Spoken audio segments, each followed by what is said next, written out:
What about the Falcons, David? Are you ready to stick a fork in them? Because that was a game they needed to win. Absolutely. I mean, it's the Cleveland Browns. I know they're playing better, but you can't go in there. My problem with the Falcons is they don't utilize the run enough and play action game off that. They get caught up so much in the weapons they have on the outside.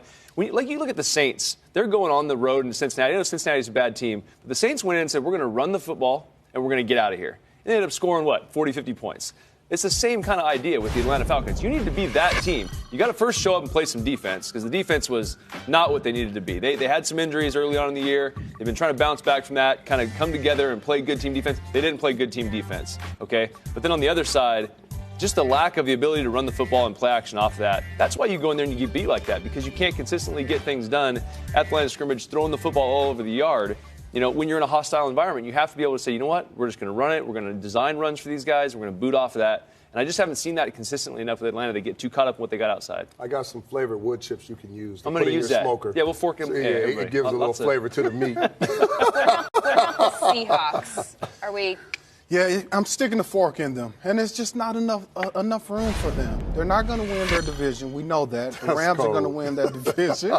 But then also, there's only two wild card spots left, and I believe those teams are going to come from the NFC North and the NFC South. And listen, the Seahawks have just been too inconsistent, right? I love the way they have turned it around in terms of running the football, but on offense now they have no playmakers outside. You cannot consistently make plays on the perimeter. And that's a problem in the National Football League when you cannot make plays down the perimeter. And then defense, guys, we've talked about this ad nauseum. There's no Legion of Boom anymore. They're still trying to find their identity on defense, and they just haven't played consistent enough. That's not good enough to get you into the playoffs. Stick a fork in them.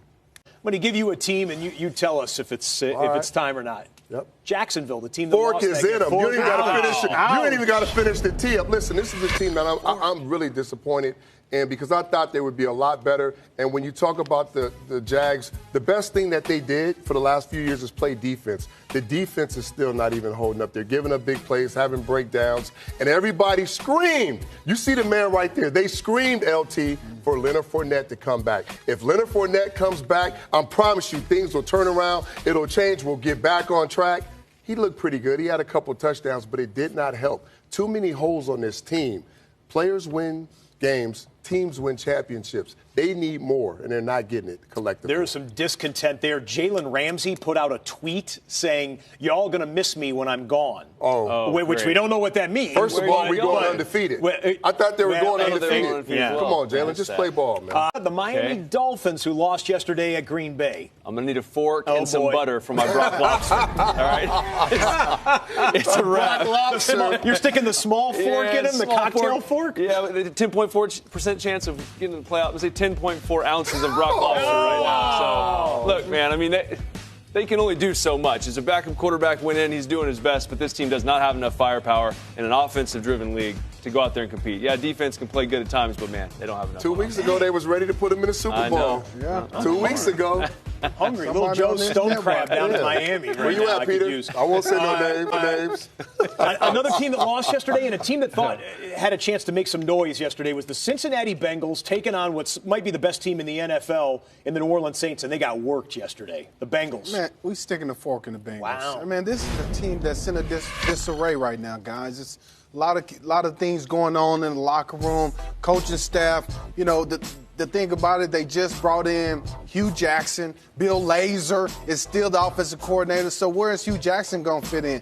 They fired the defensive coordinator, Terrell Austin. So that means now Marvin Jones is going to take over as the play caller now and be the head coach. Yeah, Marvin Lewis. Marvin Lewis, excuse me. Yeah, that's good. So it's just too much going on right now. And the defense, I didn't even talk about the team in general. The defense has given up so many points that the offense, there's no way that the offense can score at the rate that the defense is giving up points. Wow. They just stick a fork in. For those of you who didn't catch that, he just said Hugh Jackson and the Bengals. Hugh Jackson, we just found out about 15, 20 minutes ago, Hugh Jackson has been added to the Cincinnati Bengals staff. Sure, why not? There's the relationship there with Marvin Lewis and whatnot, but all hands on deck.